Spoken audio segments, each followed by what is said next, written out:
Hello everyone, welcome to Jack and Jill Academy, the Infinite Knowledge Hub. Please watch the video till the end. Also like and share it if you find it useful. Kindly subscribe to our YouTube channel and press the bell icon for latest updates. नमस्कार, मैं सोनिका शर्मा हिंदी व्याकरण की हमारी कक्षा में आप सभी का बहुत बहुत स्वागत करती हूँ। प्यारे बच्चों, हमने हमारी पूर्व की कक्षा में स्वर संधि की परिभाषा, उसके कुछ उदाहरण और उनके भेदों के नामों को जाना था। आज की हमारी कक्षा में हम उन्हीं स्वर संधि के भेदों को एक एक करके समझने का प्रयास करेंगे। कैसे दो निकटतम वर्ण मिलते हैं, कौन से नियम उन पर लागू होते हैं और कैसे विकार आता है। तो पहला हमारा जो स्वर संधि का भेद है वो है दीर्घ स्वर संधि। दीर्घ का अर्थ होता है बड़ा, दीर्घ यानी बड़ा, यानी बड़ा स्वर हमें यहाँ पर लेना होगा। इसका नियम ये कहता है कि ह्रस्व स्वर या दीर्घ स्वर, छोटा या बड़ा स्वर, जब ह्रस्व या दीर्घ यानी धन से पहले छोटा या बड़ा स्वर और धन के बाद में भी छोटा या बड़ा स्वर जब मिलता है तो अंत में जाकर जो परिवर्तन, जो विकार आता है वह दीर्घ में ही रहता है। आइए हम देखते हैं एक एक करके इसके और नियम। अ आ का मेल जब अ आ से होता है तो जो निष्कर्ष निकलेगा, परिणाम आएगा, वह आ का होगा। दूसरा है ई और ई का मेल ई और ई से होता है तो अंत में ई ही बनता है। और तीसरा है उ ऊ, जब उ ऊ से मिलेगा तो बड़ा ऊ बनाएगा। इस प्रकार इनके कुछ उदाहरण हम देखेंगे कि कैसे ये दीर्घ स्वर में बदलते हैं। यहाँ पर हमारा पहला नियम चलेगा जिसके अंतर्गत अ आ से मिलेगा और आ का परिवर्तन पैदा करेगा।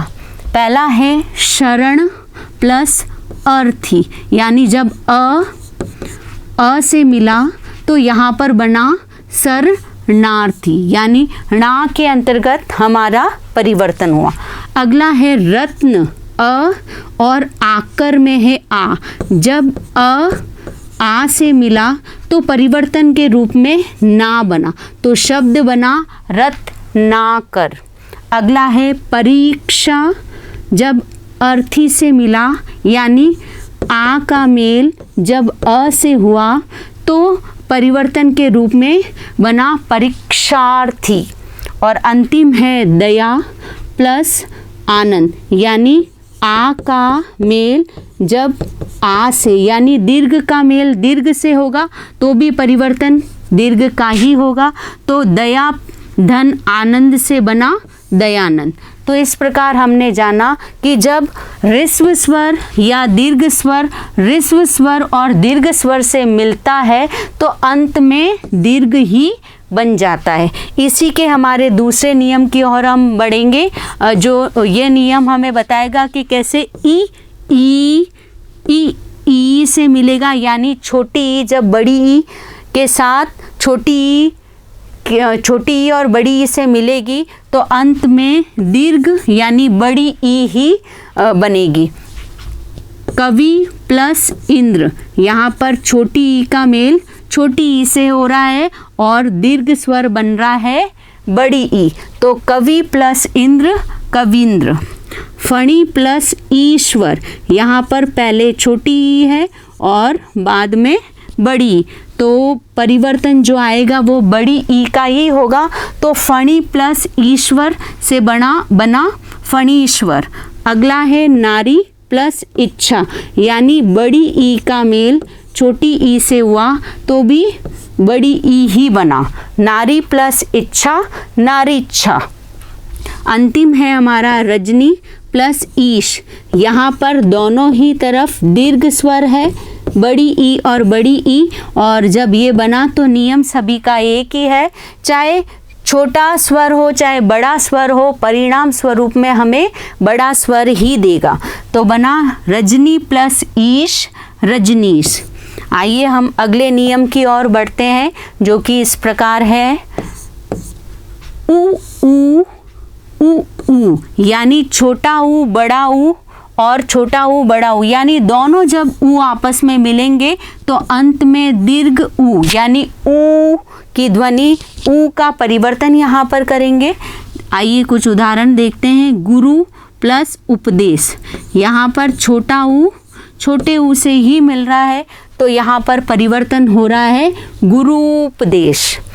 अगला है सिंधु धन ऊर्मी बना सिंधूर्मी।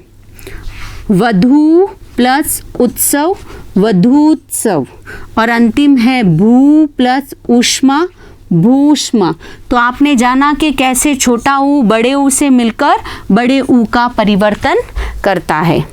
अब आज की कक्षा में हमने स्वर संधि का जो पहला प्रकार था जिसका नाम है दीर्घ स्वर संधि, उसके अंतर्गत हमने उसकी परिभाषा यानी उसके नियम को जाना कि कैसे छोटा स्वर बड़े स्वर के साथ मिलकर या बड़ा स्वर बड़े स्वर के साथ मिलकर भी दीर्घ ही बनाता है।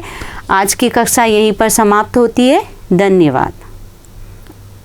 Thank you for watching the video. Follow us on Facebook, Instagram, Twitter and LinkedIn as Jack and Jill Academy for more information.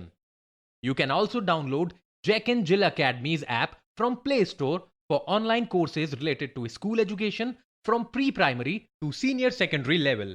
Competitive exams like NTSC, NDA, CLAT, JEE, NEET and multi-activities like yoga, art and craft, dance, music, self-defense and many more.